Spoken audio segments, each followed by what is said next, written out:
This is the time when certain directions have been issued, which we have to adhere to if we want to fight the menace of COVID. And I think our nation has done well. We will continue to do well so long as we continue to adhere to the directions and instructions that are issued from time to time. And once again, I would like to say, it is patience and discipline which is help us overcome this major problem. It is not to say that it has not affected the Army or the Air Force. It has affected the Army, Navy and the Air Force in very limited numbers. In the case of the Navy, there was one person who was affected, and we found that he was asymptomatic for a long time, and therefore he kept associating with his other fellow sailors, and that is how gradually it spread. But the moment it was detected, the Navy has been very quick to react and has ensured that the spread does not take place any further.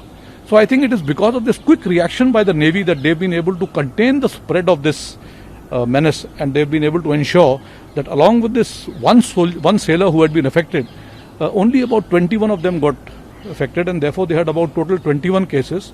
See, as far as the defense services are concerned, we do understand our responsibility that at this time when the nation is fighting this menace of COVID, the defense services must operate beyond the mandate and come to the support of our people and of our government in whatever way we can. I will be happy to inform you that all our people have now downloaded the Arogya app, and therefore should any one of our people get affected, we will be able to pick that up very soon, and we will be able to ensure that the spread does not happen in a very big way.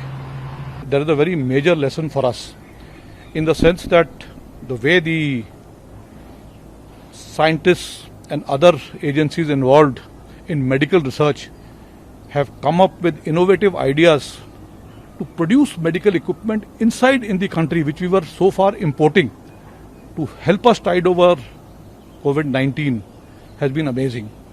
We have, in a short span of, let us say, just about 4 to 6 weeks, started manufacturing ventilators in our country. PPEs are being manufactured here. A lot of other equipment that is required, masks.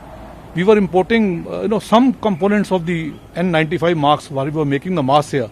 But our DRDO has come out with a different mask, which is M99, which I am told is superior to the N95. So you can see how fast the people have reacted. And I think there's a lesson in this for us in the defense services.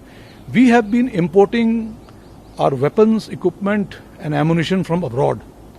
But I think if we can give this challenge to the industry, to our academia and to our own research and development organizations, I think we can start manufacturing our own ammunition, our own weapons, our own equipment in country.